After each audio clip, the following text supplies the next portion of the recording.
ନମସ୍କାର। ଆଜି ଆମେ ଦେବଗଡ଼ର ଜନଦେଶକୁ ଟିକେ ଗଭୀର ଭାବେ ଦେଖିବା। ଏହା କେବଳ କିଛି ସଂଖ୍ୟାର ବିଶ୍ଳେଷଣ ନୁହେଁ, ବରଂ ସେହି ସଂଖ୍ୟା ପଛରେ ଥିବା ଲୋକଙ୍କ ସ୍ୱରକୁ, ସେମାନଙ୍କର ଆଶାକୁ ବୁଝିବାର ଏକ ପ୍ରୟାସ।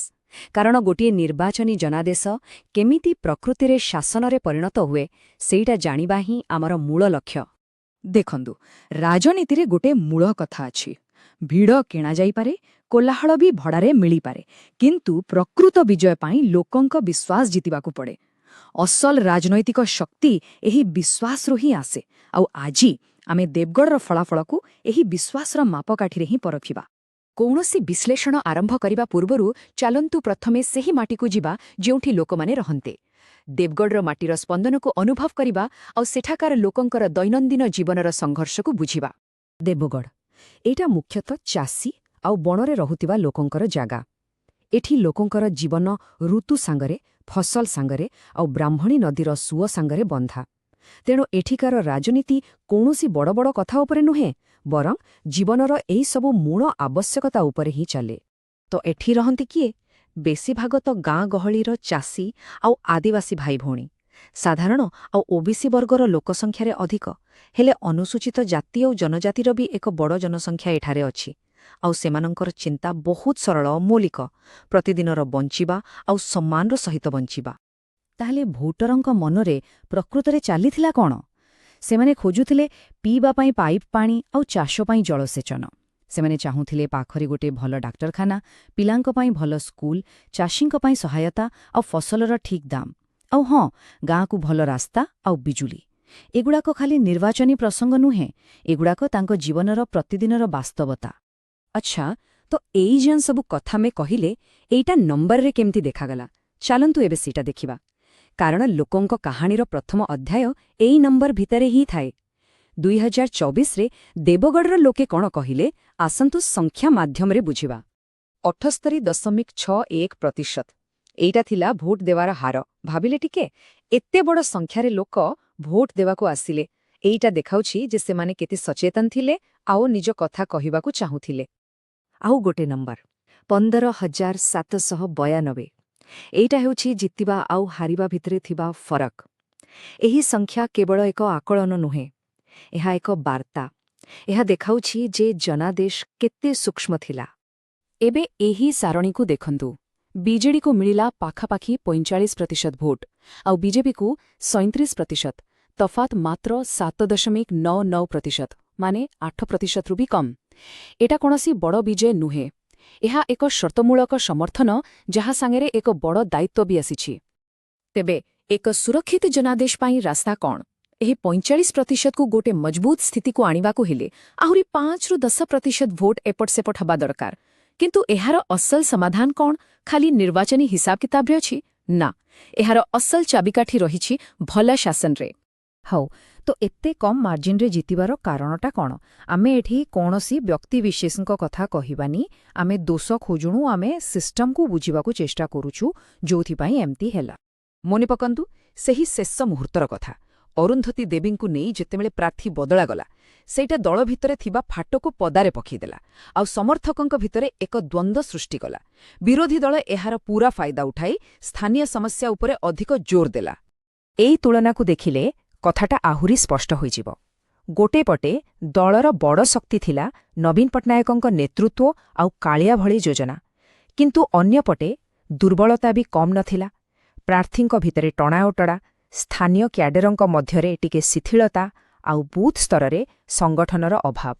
ଏଭଳି ସ୍ଥିତିରେ ଗୋଟେ କଥା ବହୁତ ଗୁରୁତ୍ୱପୂର୍ଣ୍ଣ ହୋଇଯାଏ।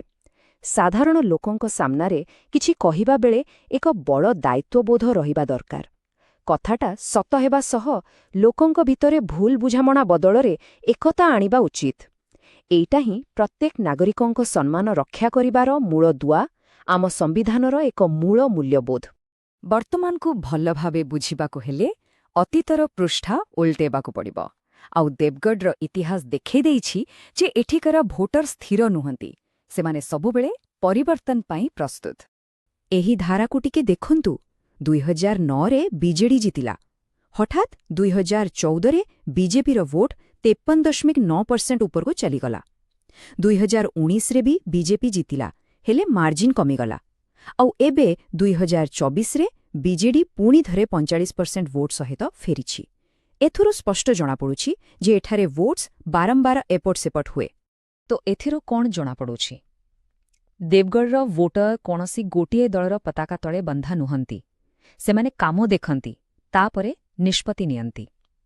ଏହି ଇତିହାସ ଗୋଟିଏ ସ୍ପଷ୍ଟ ଚେତାବନୀ କି ଜନାଦେଶକୁ ହାଲକା ଭାବେ ନିଆଯାଇପାରିବ ନାହିଁ। ଏହାକୁ ପ୍ରତିଦିନ କାମ କରି ଜିତିବାକୁ ପଡ଼େ। ତ ଏତେ ସବୁ ଫ୍ୟାଟ୍ ଆଉ ଚ୍ୟାଲେଞ୍ଜ ଆଖି ସାମ୍ନାରେ ଥିବାବେଳେ ଆଗକୁ ରାସ୍ତା କ'ଣ? ସମସ୍ୟା ବିଷୟରେ ତ ଆମେ ବହୁତ କଥା ହେଲେ। ବର୍ତ୍ତମାନ ଆସନ୍ତୁ ସମାଧାନର ଏକ ରୋଡମ୍ୟାପ୍ ବିଷୟରେ କଥା ହେବା।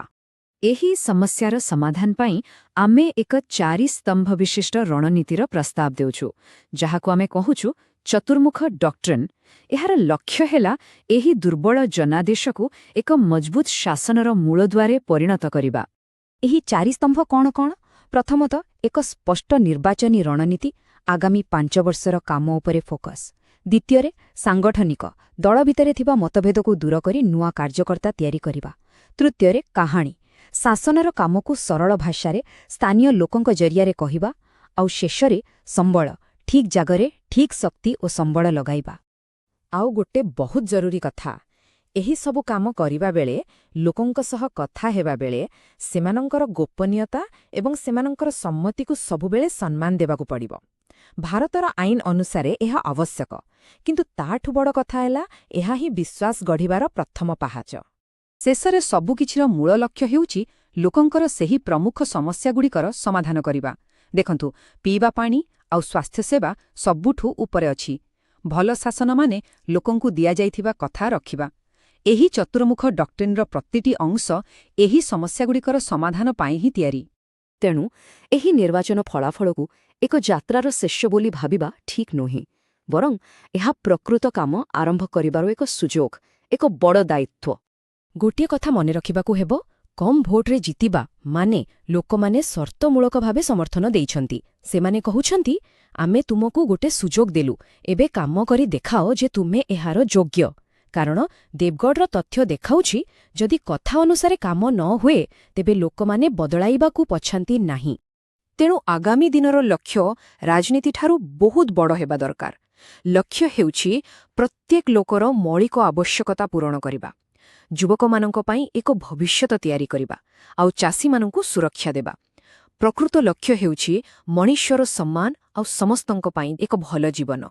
ଯଦି ଆପଣ ଜନକେନ୍ଦ୍ରିକ ନେତା ହେବାକୁ ଏବଂ ଆପଣଙ୍କର ନିର୍ବାଚନ ମଣ୍ଡଳୀର ଉନ୍ନତି କରିବାକୁ ଚାହାନ୍ତି, ତେବେ blueprintstrategies.ai ସହିତ mgr@blueprintstrategies.ai ରେ ଯୋଗାଯୋଗ କରନ୍ତୁ କିମ୍ବା 0804204162ରେ କଲ୍ କରନ୍ତୁ। ରାଜନୀତିରୁ ଊର୍ଦ୍ଧ୍ୱରେ ଉଦ୍ଦେଶ୍ୟ।